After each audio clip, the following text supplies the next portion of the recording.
According to Statista research, 29% of Americans eat out once a week or more than that. That means that almost a third of people are probably spending their money at restaurants multiple times throughout the week. And it's costing them in more ways than one. Hi, I'm Eli, and I'm going to explain how eating out can keep you poor. Let's look at the data.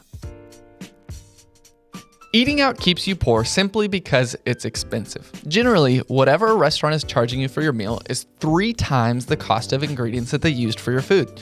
And that's because a restaurant has to pay their employees, the building they're in, taxes, bills, and all the expenses of operating a business, and maybe break a profit. So you're not just paying for the food when you're eating out. According to Statista research, where we got the data before, in 2023, the average annual food away from home expenditure was right around $4,000. If we were to break down that average into 52 weeks of the year, that means a weekly average of spending somewhere around $75 a week. Now, the most popular amount of spending while eating out is between $11 and $20. So if your weekly total is $75, that means you're eating out way more than once a week, more like 5 times. Suddenly, all those Starbucks, coffees, drive-through lunches, and grabbing dinner with friends is adding up.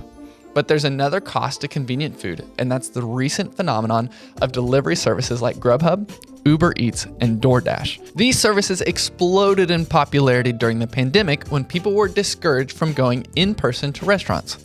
And it probably helped a lot of small local restaurants keep afloat during that turbulent time. But the golden age of delivery food is long gone. Now, all these services need to pay back their investors, which means they actually need to make money. And that means that they need to add fees, a lot of fees.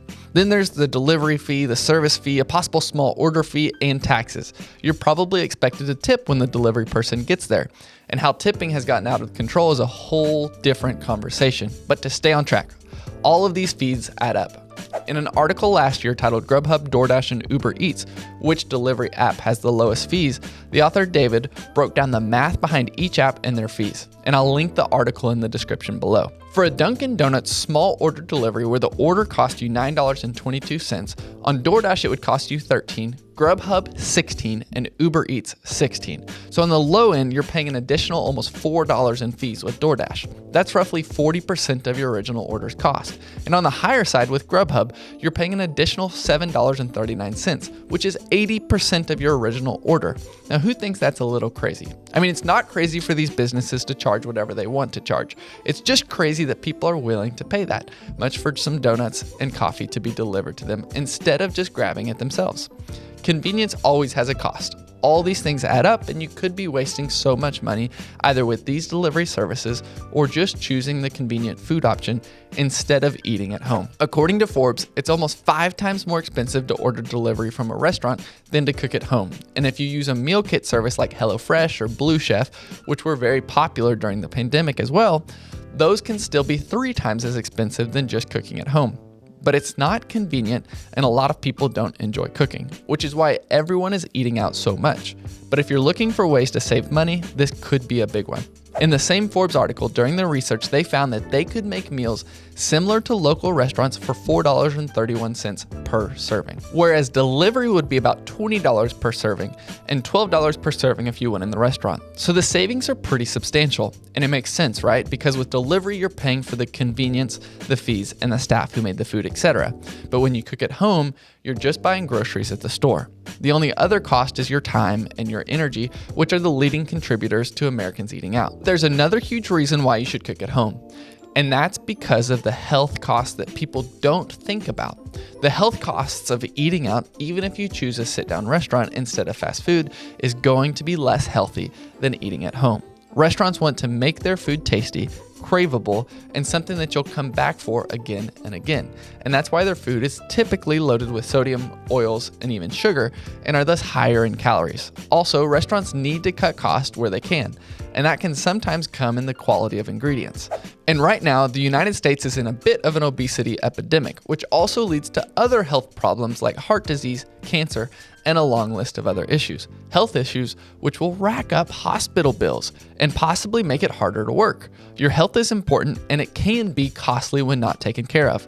When you're at the grocery store picking out your ingredients, you have the ability to read labels, choose what you want, and when you're in the kitchen preparing those meals, you control how much salt you add or oil to the pan, and the meal typically has less processed ingredients than the typical restaurant. You can even copycat your favorite dishes from your favorite local restaurants, buying similar ingredients from the dish and making it at home. Doing what you can to keep yourself healthy will also help you avoid those medical costs that come in the future. That's something that not enough people realize when they eat out throughout the week. Just the excessive amounts of sugar, oil, and salt that they're consuming. But there's one more large cost to eating out that's keeping you poor, and that's the opportunity cost. Remember that 2023 average annual food away from home cost was around $4,000?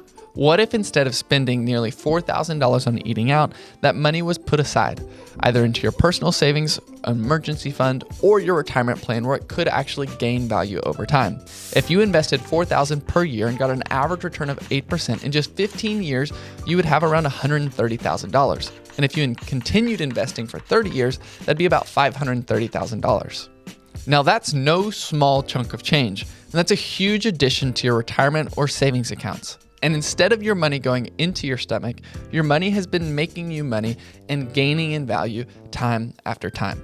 But let's say you don't want to invest that $4,000 and instead you want to use that money for a trip or a new car, or like I said earlier, your emergency fund. The point is when you spend $4,000 on eating out, you're also costing yourself those opportunities to do more with your money than just eat. And I know it's hard.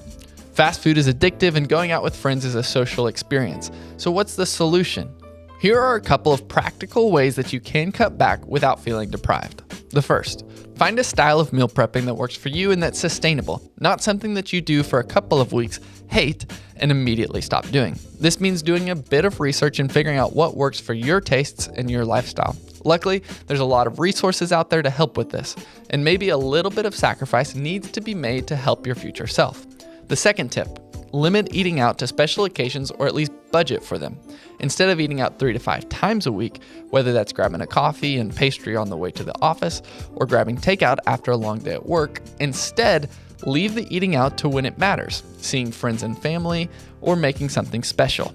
Because then you're not just spending money on eating, you're actually spending money on quality time together, an experience. I know it's not super fun and exciting, but you'll thank yourself later when you realize how much money you've saved just by making food at home. And remember, it's about balance, because if you don't give yourself any wiggle room or grace, you'll probably just be upset and get frustrated. The point is to be intentional and mindful and track where your money is going on a consistent basis. And is it going where you want it to? Don't let eating out keep you poor. Speaking of keeping track of where your money's going, I have a little challenge for you. I want you to track every dollar that you spend on eating out for the next 30 days. This includes delivery and takeout, by the way. Any food that you're eating that wasn't made at home, track that cost, and I want you to tell me in the comments of this video how much you spent in those 30 days. Let's see how accurate the data is, and maybe I'll do a follow-up video on your responses. And if you want to know other dumb ways people spend their money, here's my video on that.